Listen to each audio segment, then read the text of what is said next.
If you guessed Harrison, D-line, and Vogt, you're correct. Ah, that's a bingo. What is up, everybody? Welcome into the pregame round.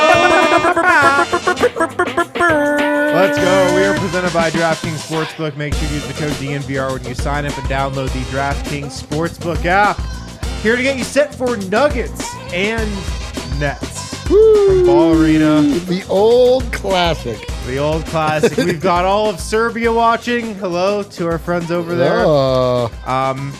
Let's go, guys. I'm Harrison Wynn, joined here by Eric Wedum. You know him as D-Line. Dobra dan. There you go. Let's go. Listen, guys, I've been blacked out for 1 week, so I don't know what's been happening, but I assume the vibes are still incredible. I wish I was blacked out from last week. Let's go. We're going to try to reset the vibes today. Okay. Afternoon game against the Nets. Perfect time to reset the vibes with just 15 games left to go.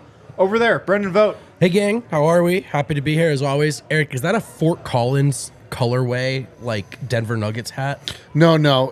It's just No. no. It's just like green and. I love it though. Yeah, It's a really it's cool sick, hat. but it's not. No, it's not. It's not the University of. All right, just curious.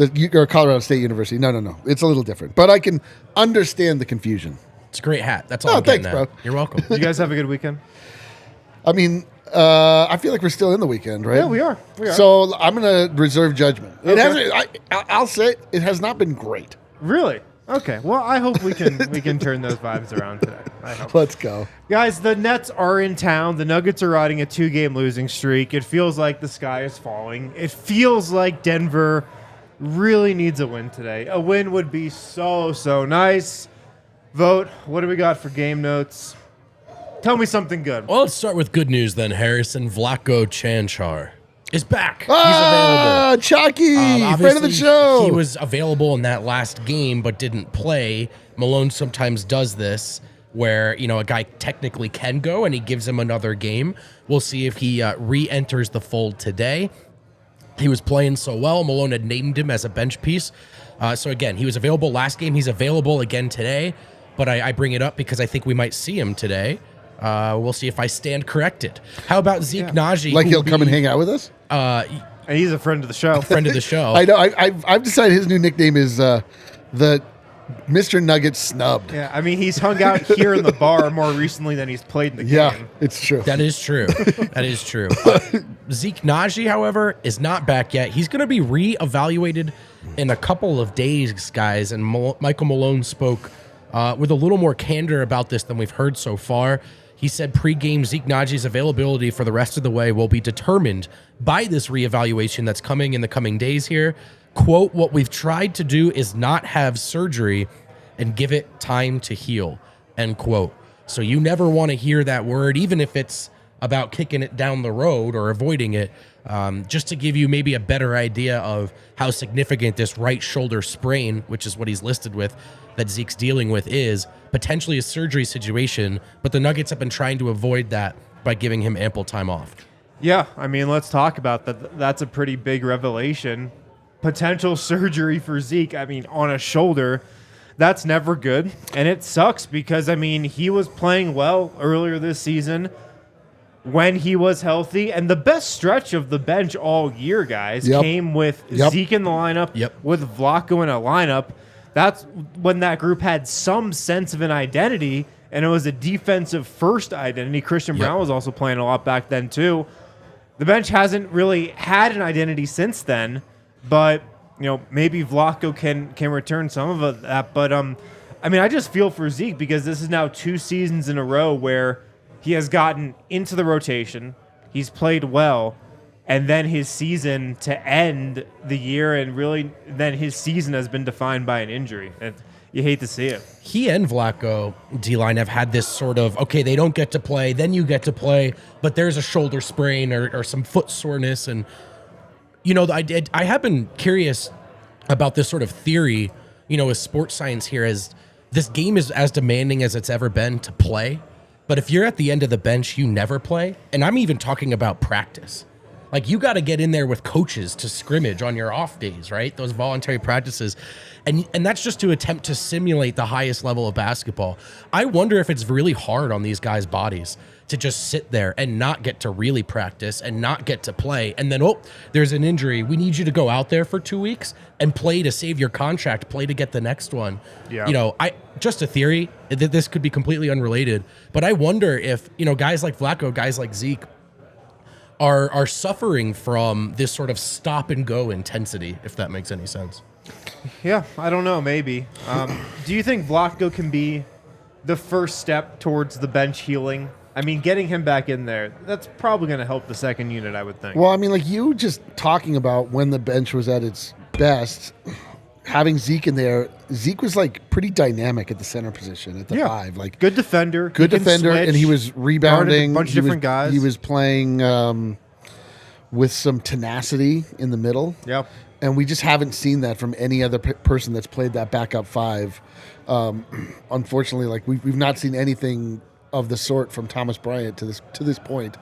I mean, Vlatko's a good player. Obviously, the more good players that you put in, like you hope to get a better result.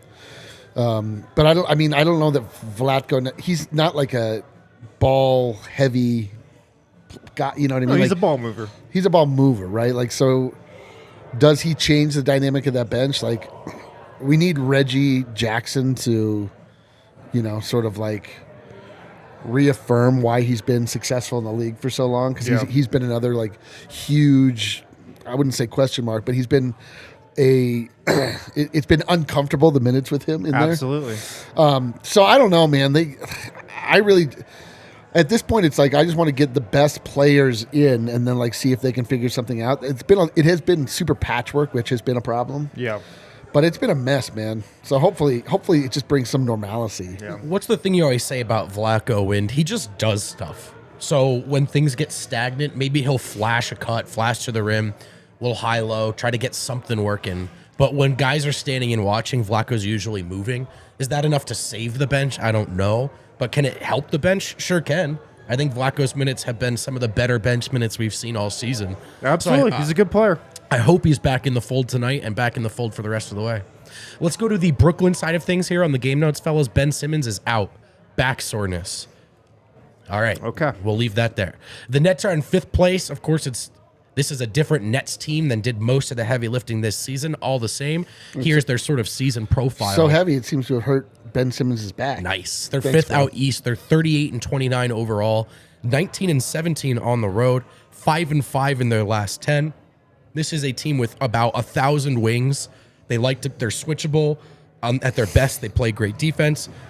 But really, their, I guess, number one option or closest thing to it right now, fellas, is Bridges, who has gone from like an exceptional connecting kind of piece, 3rd or 4th or 5th guy in Phoenix, to that guy in Brooklyn. And he's scoring, creating his own shot, and it's an interesting arc. Maybe one of those guys who all he needed was a little more opportunity, and the ceiling's a lot higher than maybe we thought. Yeah, dude, he could vault into that very auspicious Jeremy Grant style. Right, but I think he might be better. And, any Phoenix fans who are probably not watching the show are saying, yeah, we knew that. That's why we had to trade him for Kevin Durant.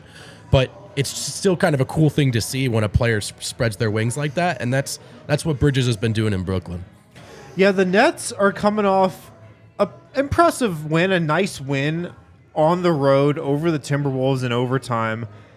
It's going to be an interesting night going back to the bench for a second, because Brooklyn plays really small off the bench. These are the 4 bench guys they played last game. Royce O'Neal, who's like a 3-4 maybe, he's their backup 5.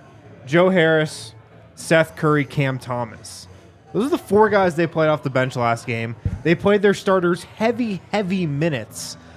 Interested to see if they play that 4, and then just how that small ball group would match up with the Nuggets, because that's one of the smallest benches I've seen in a while. Is this a great opportunity to get Thomas Bryant some confidence, to get him playing, get him scoring on a smaller unit? Yes, I think so. There's also a downside to that where there's really nobody for him to guard. Well, that's true, though, also kind of regardless of the other side. Yeah. So, I mean, we'll see. It should be interesting. Anything else from game notes? No, that's all I got, fellas. Okay. Those are the big notes. What a game. We did What have notes? some breaking news in from Ball Arena a couple minutes before we started the show. Oh, boy. I don't know if you guys saw this. Just saw this on the timeline. Nikola Jokic has gotten a haircut. Haircut game. We called this on the post-game show a couple nights ago. I mean, he was due for one. Outside of basketball, just to be a citizen of Denver at a certain point, he had to do a little maintenance. He was making us look bad. He was very shaggy. Yes. It was time. I don't know if some things fly differently in different places. Not a lot of Americans that could rock leopard print button-down shirt. I know the underneath haircut is suit. one thing. We need to talk about the fit as well. The fit is quite something. This That's is a leopard print, right? This is a. Did he mean to pack this in his bag when they went to Miami and just forgot? This is This is a exclusively European look that does not quite transfer. Yeah. Yeah, you look ridiculous in the States, is what I'm trying to say. This is like this is a little Italian nightclub. You know Yeah. what though? My man's going to the Splavs. Metaphorically, he's looking Love to party that. tonight on the Right. floor.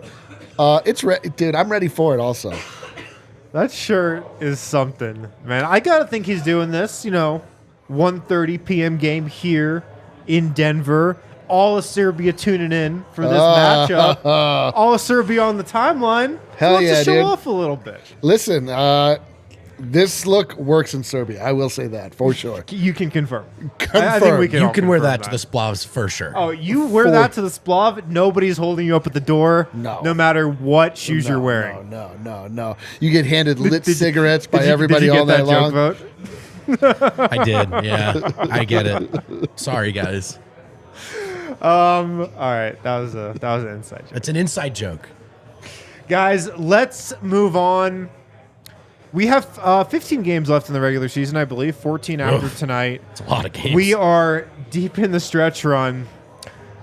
State of the Union time. I'm going to turn the floor over to you, Yes, D-Line. Hear he. Yes.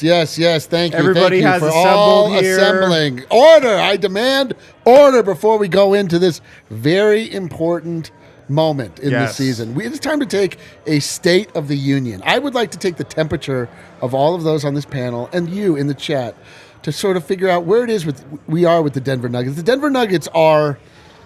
Let's state the facts first and foremost. Just the facts. First off, fact number one. It's the facts. Denver Nuggets are comfortably in first place in the Western Conference, something that we've never experienced around these parts. It's given everybody it's putting everybody in a strange headspace. We should be very confident, but this is not something that a Denver Nuggets fan base, that's not an emotion we know how to deal with. The Denver Nuggets themselves seem to have lost interest in being competitive because they also realize how far ahead they are in the standings. But I just feel like it's good to sort of take a step here where we've got 15 games until the playoffs. The Denver Nuggets, by all accounts, are in a very comfortable position. But why does it feel so bad right now?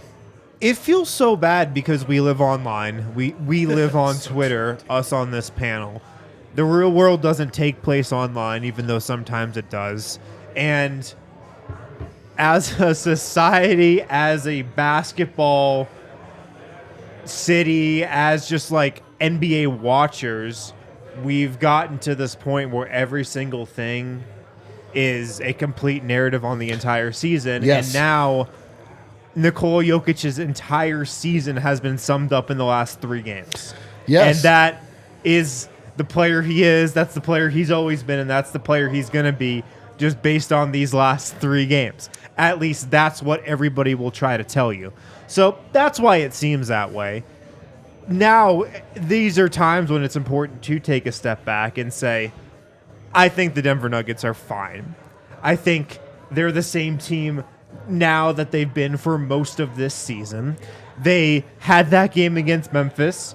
That was, I think, figuratively for first place in the West. They figuratively, I think, locked up first place in the West with that game. Then they took their foot off the gas. And I think that was a natural thing that we thought they could do. Now, is that disappointing? Absolutely. Has it been disappointing the way Nikola Jokic has played, particularly on the defensive end of the floor over the last 3 games? Yes. Absolutely. But that those 3 games don't tell the story of this team this season and of him this season. And that's the way people try to paint it, which is just unfortunate, but it's reality. I also think they lost at home by 20. They hadn't lost at home since what, January? Probably. Yeah. And I think that was a big part of it. Like they've been invincible in that building. And they played a crap game in that building. And I think that kind of really threw people. And then the next one is the Spurs. So yeah, it's on the road, but it's such a bad team. Yeah, it's like a team that literally was devastated by the fact that they won that game. Yeah, I mean, it stinks, man. It's just not what you want to watch a team do. I agree with you about, like, you have a choice. Do you take the first 98.5% of the season, or do you take these last couple of weeks? I'm going to take the former. But, I don't blame anyone who's like, oh, man, this sucks to watch, because they have not been playing any defense. Yeah. I know. It's like you just have to remind yourself at certain points that you're watching human beings like perform, and that human nature unfortunately comes into play more often than you want it to. But it just feels like they're like, yeah, okay, cool. Like we're good. It's like, we're fine in the West. Would you want to be judged off your 3 worst days of work this year? Are we judging me off of this show? Is this one of them? Oh, God. No, but you don't want them to string these together. So 1, Yes. okay, that happens. 2, this stinks.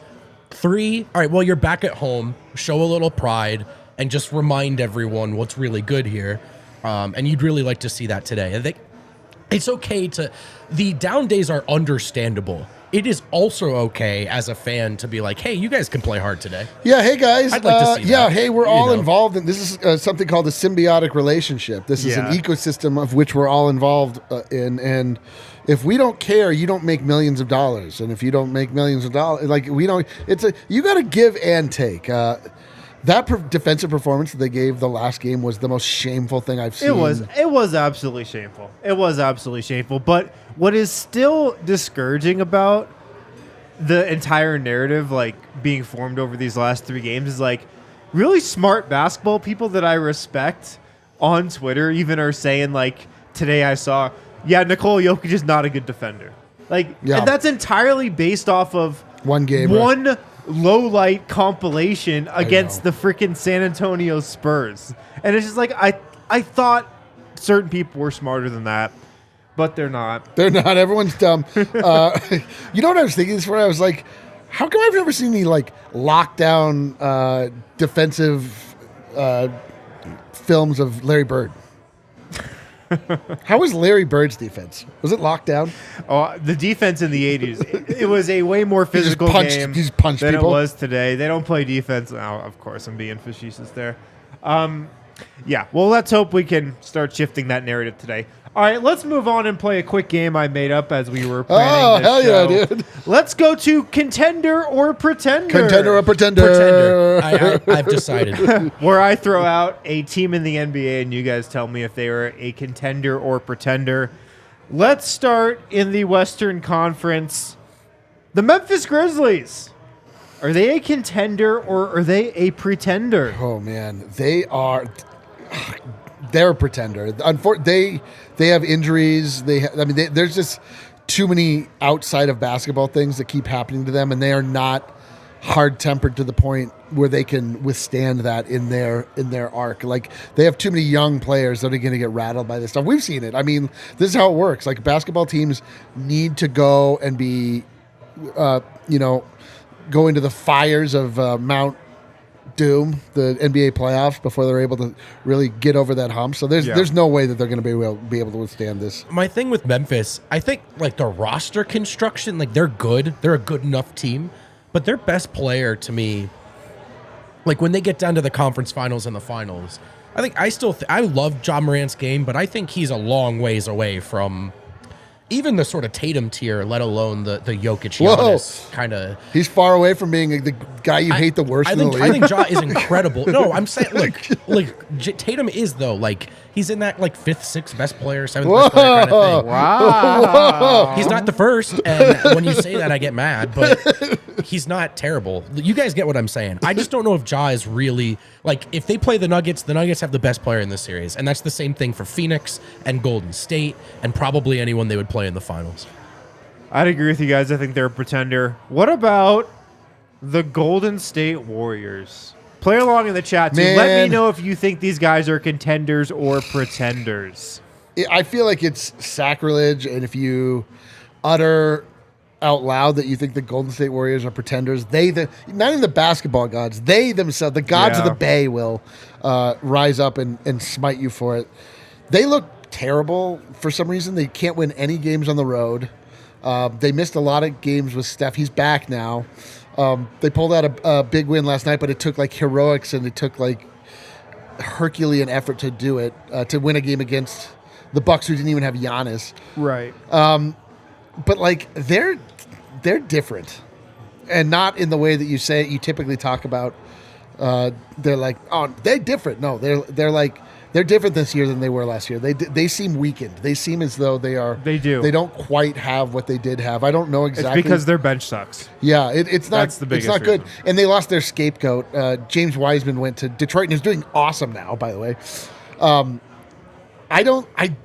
It's kind of like when Bobo goes to Orlando and does awesome. But they made it sound like he couldn't play basketball, or at least Adam did. Anyway, I'm going to say they're pre-contend. I see where I'm going to say they're contenders. They have to be. What do you contenders, think, right? It's a legacy benefit of the doubt. You think about all the teams where you go, well, if you look at historical precedent, this isn't a contender type of road record. Their defense isn't good enough. Like Golden State doesn't clear any of these bars, any of them. They do if they get Wiggins back, probably have a top 3 starting 5 in basketball, maybe top 2.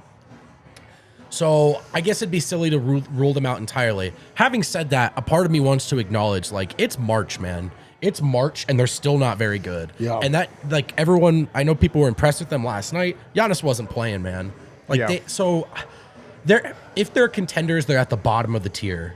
And it's just so that you can't clip this and dunk on me when they win the title. Have you guys seen how JaMychal Green's been shooting the 3-ball, though? He did. He had one good game. He's had a couple good games. The Dallas Mavericks, I think, are pretenders. I want the Dallas Mavericks in the playoffs. Me too. I want the Nuggets to play the Mavs in the playoffs. I prefer it in the second round, not the first round. But I think the Nuggets would dominate a playoff matchup against the Dallas Mavs. That team gutted its depth. They have no depth. They are wholly reliant on Luka and Kyrie going nuclear. And then if they don't, they're able to do that for half often. They'll come out, they'll just smack teams in the mouth. And then because shooting is shooting, then it tails off and then they lose these games. This happens over and over and over with them. They are big time pretenders. Yeah. Pretenders.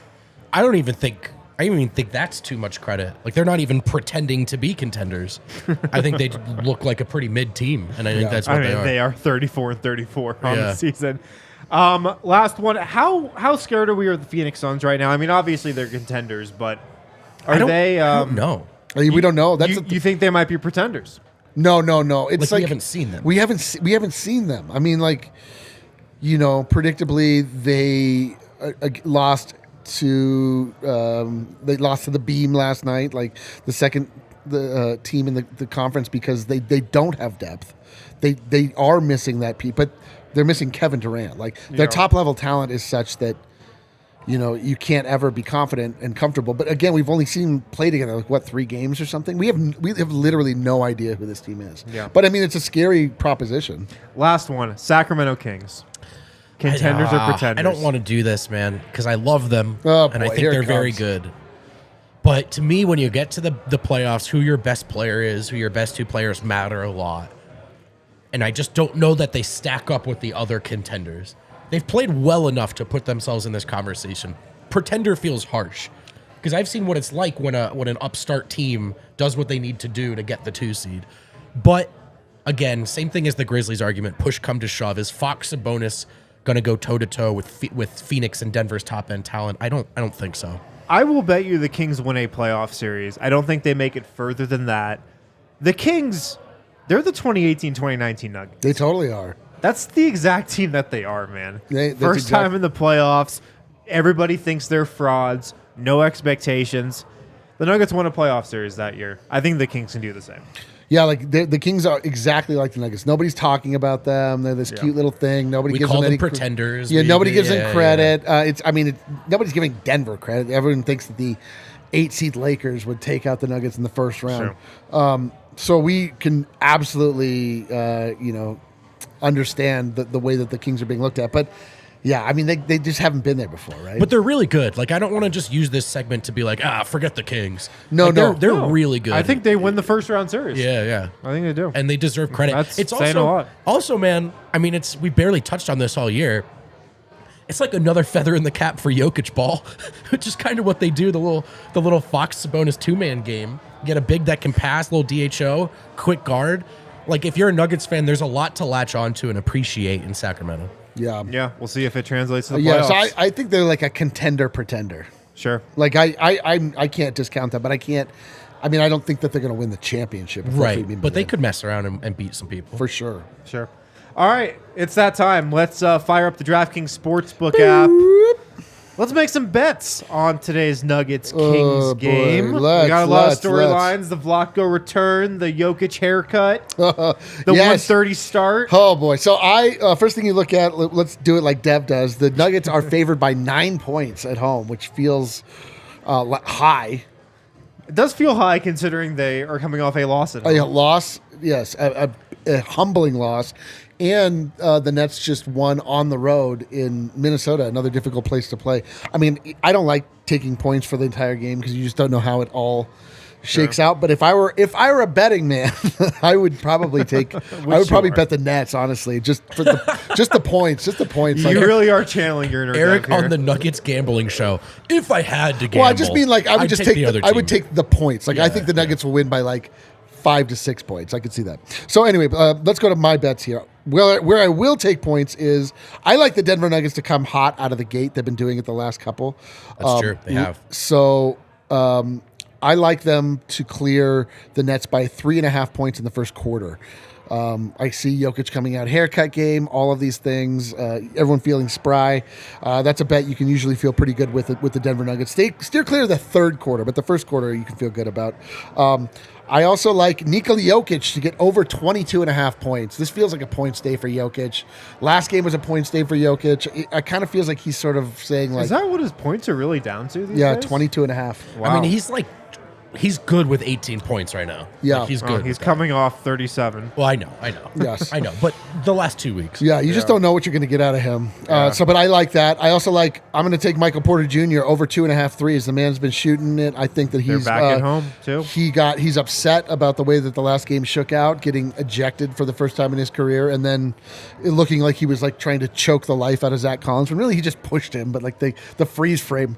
Anyway, ridiculous. It looked worse than it was. Yeah, much worse. Anyway, Michael Porter Jr. over 2.5 threes, and then I'm taking Nikola Jokic over 0.05 threes. He's been shooting threes at an unreasonable clip the last several games. So It's been like weird. It's been how super often weird. He's been shooting threes. Yes, But it's kind of a low-key... All right, guys, if they turn everything around here and clean their act up as we're all expecting them to do, the silver lining of this period is for sure Jokic finding his three-point shot. Oh, yeah. Yeah, For sure. you could look at it that way. I mean, maybe Jokic just discovered he's a good shooter all of a sudden. Yeah. And then I've got a same game parlay I'm From putting 3. together. I've got KCP, 1 steal. He never lets you down. Nikola Jokic, points, rebounds, and assists at 45 plus. This feels like an ultra lock. Jamal Murray, 2 3-pointers made. He needs to get off the... Like, now that he's broken the record, now it's time to get back into that mode. God. I know. We don't have to talk about the 3-point record on this show anymore, you guys. And then Michael Porter Jr., 2+ 3-pointers made. All those 4 together will net you plus 205. It feels pretty safe to me. Wow. There you go. Lock those in. Hopefully we'll make some money tonight. Let's Is go. it game time? It is game time. Let's go. I'm excited. It is again, that fellas. time. Let's go. Let's go. Guys, that's all the time we got. Thank you for hanging out with us. Thank you, Serbia. Thank you to everybody around the world watching. Everybody that's in Denver and Colorado, we love you too. We'll see you in the Winner's Lounge, baby. We will see you in the Winner's Lounge. Lounge. See you there.